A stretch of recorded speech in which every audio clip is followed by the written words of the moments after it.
Hello friends, ITI classes के YouTube channel पर आप सभी का बहुत बहुत स्वागत है।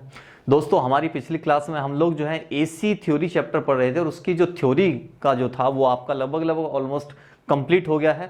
आपके कोर्स के अकॉर्डिंग जो ज़रूरी था वो सब करा दिया है। आज हम बात करने वाले हैं AC थ्योरी चैप्टर के जो मोस्ट इंपॉर्टेंट MCQs हैं उसके विषय में बात करेंगे। तो चलिए शुरू करते हैं आपके कुछ सवालों को। सवाल है पहला, 2 किलोहर्ट्ज फ्रीक्वेंसी का आवधिक काल कितना होगा। देखिए, फ्रीक्वेंसी आपको दे दी है, काल का मतलब होता है टाइम। यहाँ आवधिक काल से मतलब यही है कि एक फ्रीक्वेंसी को कंप्लीट करने में जो टाइम लगता है उसको आवधिक काल बोलते हैं।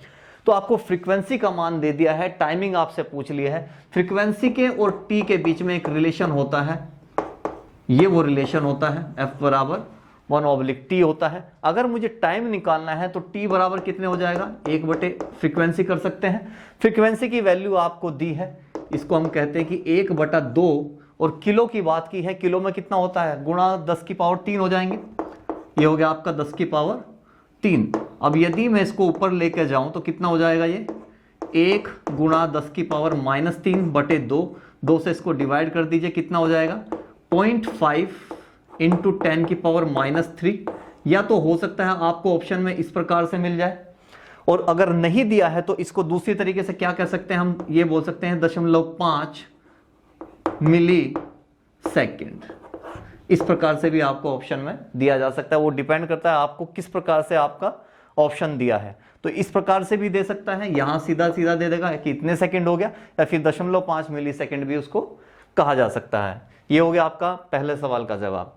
सेकंड हो गया, वोल्टेज के सापेक्ष इंडक्टिव सर्किट में धारा होती है, क्या होती है। अब पहले तो देख लें, तो वोल्टेज की बात की है कि सापेक्ष इंडक्टिव सर्किट। देखिए, इंडक्टिव सर्किट के बारे में हमने बात की थी, तो इंडक्टिव सर्किट को कैसे कहा था, हमने कहा था कि इंडक्टिव सर्किट जो होता है, यानी कि कैसा, एक RL सर्किट की बात की थी। वहां हमने कहा था कि जो धारा होती है, धारा को यदि मैं इस लाइन पर ले लेता हूं तो इंडक्टिव के अंदर क्या होता है, वोल्टेज जो है कहां होती है, यहां होती है। अर्थात धारा के सापेक्ष कितना, 90 डिग्री का कोण इन दोनों के बीच में बनता है। तो वोल्टेज के सापेक्ष इंडक्टिव सर्किट में धारा कहां होती है, वोल्टेज से कहां, 90 डिग्री कहां होती है, पीछे होती है। हम यहां कह सकते हैं कि वोल्टेज से देखिए धारा कहां है, 90 डिग्री पीछे लिखा है। तो आपके ऑप्शन में आपको मिल जाएगा क्या, देखिए, जब इन फेज होता है, एक इन फेज बोलते हैं, एक क्या बोलते हैं, आउट फेज बोलते हैं। तो इसको मैं आउट फेज भी कह सकता हूं। आपके ऑप्शन में यदि वो कह रहा है कि आउट फेज में,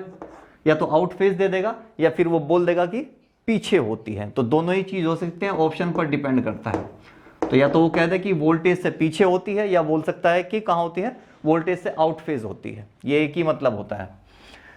थर्ड क्वेश्चन है आपका, प्रतिरोध तथा प्रतिघात युक्त परिपथ की प्रतिबाधा का सूत्र है। देखिए, हमने क्या कहा, प्रतिरोध यानी कि R, प्रतिघात दिया है, परिपथ की प्रतिबाधा, प्रतिबाधा किसको बोलते हैं, Z को बोलते हैं। आप पूछ रहा है कि Z का सूत्र क्या है। हम लोग सर्किट में पहले ही पढ़ चुके हैं, 3 प्रकार के सर्किट हमने पढ़े थे, RL सर्किट, RC सर्किट और तीसरा था RLC सर्किट। तो यहां बात हो रही है सिर्फ किसकी, R लगाया गया है और साथ में प्रतिघात है। प्रतिघात का मतलब यह हुआ कि सिर्फ आपको क्या दिया है, X दिया है। इसमें यह नहीं कहा कि इंडक्टर का प्रतिघात है या फिर कैपेसिटर का प्रतिघात है। तो प्रतिघात को हम X से डिनोट करते हैं और प्रतिरोध को R से डिनोट करते हैं। तो अगर मैं Z का फॉर्मूला लगाऊं तो Z के फॉर्मूले में क्या है, तो Z बराबर किसके होता है, √R की स्क्वायर और प्लस X की स्क्वायर के। सीधा सीधा ये आपका क्या हो गया, फॉर्मूला बन जाता है। अगर यहां इंडक्टर होता तो यहां XL हो जाता, कैपेसिटर होता तो XC हो जाता। इंपीडेंस आपका पता लग गया। नेक्स्ट है आपका, फ्रीक्वेंसी के सीधे अनुपात में होता है। देखिए, फ्रीक्वेंसी का सीधा अनुपात होता है, हम पढ़ चुके हैं क्या, हम एक्सेल के बारे में पढ़ चुके हैं। एक्सेल का मतलब क्या था, इंडक्टिव रिएक्टेंस के बारे में हम पढ़ चुके थे। तो हमने कहा था कि जब इंडक्टिव रिएक्टेंस हम निकालते हैं, इंडक्टिव रिएक्टेंस का जो वैल्यू होता है वो कितना होता है, वो होता है आपका 2πf और क्या, L। बस यही वो आपसे पूछना चाह रहा है। उसने कहा कि फ्रीक्वेंसी के सीधे अनुपात में क्या होता है। देखिए, फ्रीक्वेंसी का सीधा अनुपात किसके साथ है, एक्सेल के साथ होता है। तो अगर आपको ऑप्शन में क्या देगा, इंडक्टिव रिएक्टेंस दे सकता है, या फिर इंडक्टिव क्या दे सकता है आपसे, प्रतिघात दे सकता है। कौन सा, इंडक्टिव, प्रतिघात किसका, L का। तो ऑप्शन में आपको देगा क्या, इंडक्टिव रिएक्टेंस दे देगा, या फिर आपको क्या दे सकता है, इंडक्टिव प्रतिघात दे सकता है। तो ये इसका आंसर है, फ्रीक्वेंसी के सीधे रिलेशन में होता है। नेक्स्ट है आपका एसी सर्किट में अधिकतम करंट की क्या शर्त है। अब एसी के साथ में हमने कहा था कि एसी का जो सर्किट होता है उसके अंदर जितनी ज्यादा प्रतिबाधाएं होंगी उसके अंदर विद्युत का विरोध उतना ज्यादा हो जाएगा और विद्युत उसके अंदर कम से कम पहुंचेगी। हम यहां क्या कह रहे हैं, हमने कहा एसी सर्किट में अधिकतम करंट, यानी कि करंट अधिकतम कब पहुंचेगा, वो तब पहुंचेगा जब उसके अंदर क्या है, इंपीडेंस या फिर प्रतिबाधाएं कम होंगी। तो ऐसी कंडीशन को हम क्या बोलते हैं, जब आपके पास में देखिए हमने कहा था कि आरएलसी एक ऐसा सर्किट होता है, आरएलसी सर्किट में क्या हो जाता है, आरएलसी सर्किट के अंदर रेजोनेंस हमने पढ़ा था, रेजोनेंस की कंडीशन में क्या हो जाता है, एक्सएल जो होता है वो बराबर हो जाता है किसके, एक्ससी के। और जब एक्सएल बराबर एक्ससी के हो जाता है तो उस कंडीशन में हम क्या कहते हैं, उस कंडीशन में ये हो जाता है कि जब हम इसका पूरे सर्किट का इंपीडेंस निकाल लेते हैं तो वहां Z बराबर किसके हो जाता है, R के हो जाता है। अर्थात इसके अंदर क्या रहा, किसी भी प्रकार का क्या हो गया, आपकी जो प्रतिबाधा है वो सर्किट में नहीं रहती है। तो जब सर्किट के अंदर प्रतिबाधा नहीं होगी तो क्या हो जाएगा, उसके अंदर करंट की वैल्यू ज्यादा से ज्यादा होगी। एसी के अंदर ज्यादा से ज्यादा करंट जो है वो क्या होगा, सर्किट के अंदर फ्लो होने लगेगा। तो एसी सर्किट में अधिकतम करंट की शर्त ये होती है कि एक्सएल बराबर होना चाहिए किसके, एक्ससी के। तो जब ये कंडीशन होगी तो आपका मैक्सिमम करंट जो है सर्किट के अंदर फ्लो करता है। तो ऑप्शन में आपको दिया गया है एक्सएल बराबर एक्ससी के, याद रखिएगा, इसी प्रकार से दिया था ऑप्शन में। नेक्स्ट क्वेश्चन है आपका 6, एसी के किस मान को एम्पियर वोल्ट मीटर में मापा जाता है। देखिए एसी के अंदर पढ़ा था हमने, जब हम बात करते हैं एसी की तो एसी के अंदर एक रूट मीन स्क्वायर होता है, RMS, क्योंकि हमने ये कहा था कि एसी के अंदर जो धारा और वोल्टेज होती है वो क्या है, चेंज होती रहती है, थोड़ी देर बाद पॉजिटिव निगेटिव इस प्रकार से होती रहती है। तो उस कंडीशन में क्या होता है, धारा और वोल्टेज की जो वैल्यू होती है वो कभी भी एक समय पर एक समान नहीं हो सकती। तो उस कंडीशन में हम क्या करते हैं, रूट मीन स्क्वायर निकालते हैं। और रूट मीन स्क्वायर दोनों का निकलता है। अल्टरनेटर की क्या होती हैं, दो फॉर्म होती हैं, एक धारा को लेकर के होता है जिसको कि मैं IRMS से निकाल लेता हूं और दूसरे को मैं वोल्टेज RMS से निकालता हूं। तो इन दोनों को ही निकालने के लिए हमने एक फॉर्मूला बताया था कि जब रूट मीन स्क्वायर धारा का निकलता है तो वहां 0.7071 के साथ में I मैक्सिमम की गुणा कर दी जाती है। और यहां क्या बताया था, हमने कहा था कि इसमें 0.7071 की जो मैक्सिमम वोल्टेज होती है उसके साथ गुणा कर लेते हैं। तो जब धारा का मात्रक निकलता है तो धारा का मात्रक क्या होगा, एम्पियर हो जाएगा आपका, और जब वोल्टेज का मात्रक होता है वो आपका वोल्ट हो जाता है। इसको आप एम्पियर मीटर से नापते हैं, इसको वोल्ट मीटर से नापते हैं।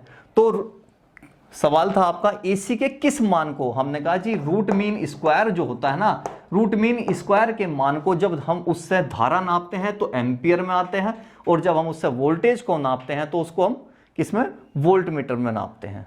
तो IRMS और VRMS अर्थात RMS की वैल्यू को हम एम्पियर या वोल्ट मीटर में माप सकते हैं। नेक्स्ट क्वेश्चन है आपका 7, इंडक्टिव रिएक्टेंस की इकाई क्या होती है। देखिए हमने कहा था इंडक्टिव रिएक्टेंस क्या होता है, एक प्रकार की प्रतिबाधा है, और प्रतिबाधा का जो आपका मात्रक होता है, जिस प्रकार से प्रतिरोध का मात्रक ओम होता है, इसी प्रकार से जो रिएक्टेंस होता है अर्थात जो प्रतिघात होगा, प्रतिघात भी तो धारा का विरोध करेगा, तो जो प्रतिघात होगा उसका भी जो मात्रक होगा वो कौन होगा, ओम होता है। ये हो गया आपका question number 7। Question number 8, AC धारा के लिए संधारित्र का विरोध क्या कहलाता है। अब एसी की जो धारा होती है उसके लिए जो कैपेसिटर है, कैपेसिटर जब किसी चीज का विरोध करता है, किसका विरोध करेगा, धारा का। कैपेसिटर यदि किसी सर्किट के अंदर लगाया गया है तो वो धारा का विरोध करता है, और जब वो विरोध करता है तो वो क्या कहलाता है आपका, वो कहलाता है आपका कैपेसिटिव रिएक्टेंस। तो ऑप्शन में आपको दिया जाएगा, हो सकता है आपको ऑप्शन में हिंदी में दे देगा तो वो लिख देगा आपको संधारित्र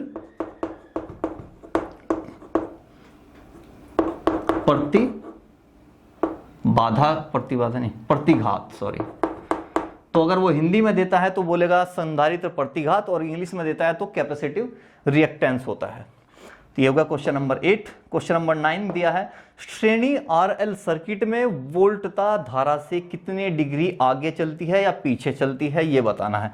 हमने बात की आरएल सर्किट की, तो आरएल सर्किट के बारे में हम पढ़ चुके हैं। आरएल सर्किट में क्या होता है, यानी कि जो इंडक्टर होता है, इंडक्टर के साथ में अभी थोड़ी देर पहले हमने बताया था और क्वेश्चन था आपका यहाँ ये वाला। तो इसके अंदर क्या होता है, होता यह है कि जो धारा होती है, धारा के साथ में जो आपका वोल्टेज के साथ में जो आपका ग्राफ बनता है, वेक्टर ग्राफ, वो इस तरह सा होता है। जैसे कि अगर ये मैं कहूँ ये मेरी धारा है, ये कौन सा है, आरएल सर्किट की बात कर रहे हैं। आरएल सर्किट में क्या होता है, जो धारा है वो इस प्रकार से दिखाते हैं और वोल्टेज को हम किस प्रकार से, यहाँ इस तरह दिखाते हैं। तो दोनों के बीच में 90 डिग्री का कोण बनता है आरएल सर्किट के अंदर। यहां पूछा क्या था आपसे, श्रेणी क्रम में आरएल सर्किट में वोल्टता धारा से कितने डिग्री आगे चल रही है। तो वोल्टता आगे चल रही है धारा से या पीछे चल रही है, तो धारा से 90 डिग्री आगे चल रही है। दो चीज हो गई, एक तो पहले तो ये कह दिया कि भाई वोल्टेज जो है वो ज्यादा आगे चलेगी, और चलेगी कितना, 90 डिग्री आगे चलेगी। दो सवाल हो जाते हैं आपके इस एक ही क्वेश्चन से। नेक्स्ट क्वेश्चन है आपका, किसी इंडक्टर में से एसी गुजारने पर वोल्टेज तथा धारा का क्या संबंध हो जाएगा। अगर कोई आपका इंडक्टर लगाया है किसी सर्किट के अंदर, तो वोल्टेज और धारा का संबंध क्या है, सेम यही संबंध। देखिए यहां पर देख लीजिए, यही वो सर्किट है, आरएल सर्किट है, इसके अंदर एसी का करंट दे दिया है। एसी का करंट देने से क्या होगा, धारा और वोल्टेज के बीच में क्या संबंध आ जाएगा, 90 डिग्री का क्या हो जाएगा, कोण बन जाएगा। तो आपका आंसर क्या हो जाता है, किसी इंडक्टर में से एसी गुजारने पर वोल्टेज तथा धारा का संबंध 90 डिग्री का हो जाता है। तो 90 डिग्री का डिफरेंस का एक संबंध इनके बीच में होगा।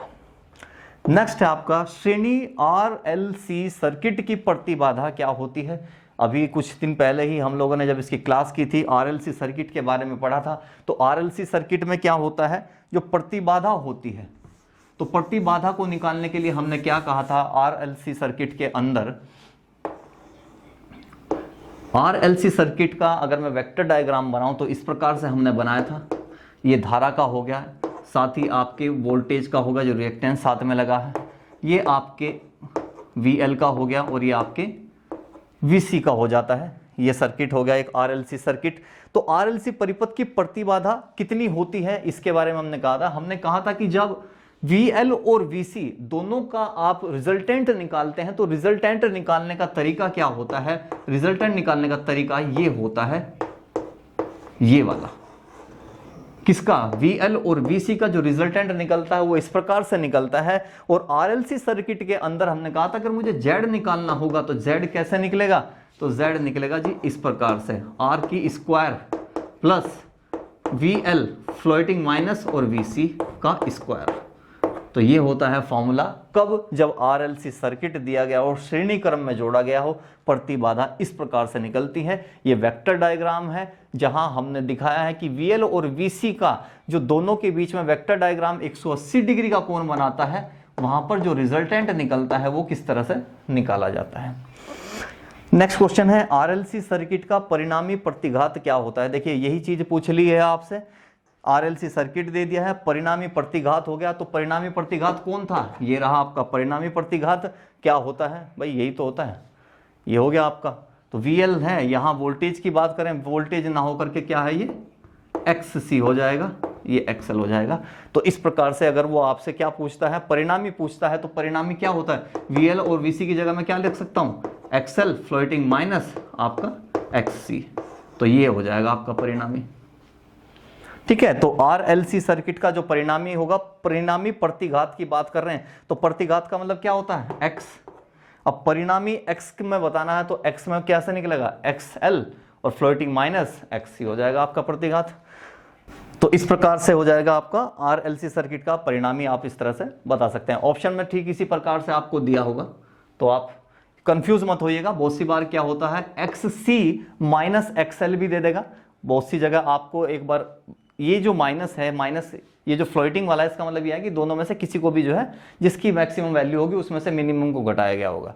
तो आपको माइनस दे देता है तो भी कंफ्यूज मत हो जाइए, उसको भी यही माना जाएगा, माइनस का निशान ही वो माना जाता है। तो फ्रेंड्स आज की वीडियो में सिर्फ इतने ही क्वेश्चन को रखेंगे, क्योंकि चैप्टर काफ़ी बड़ा है तो काफ़ी सारे क्वेश्चन हैं इसमें। तो आज की वीडियो में इतना ही। बाकी कुछ और नए MCQs जो आपके लिए इंपॉर्टेंट रहे हैं अभी तक, जो आपके एग्जाम पेपर में आए, उनके साथ फिर मिलेंगे अगली वीडियो में। तब तक के लिए थैंक यू।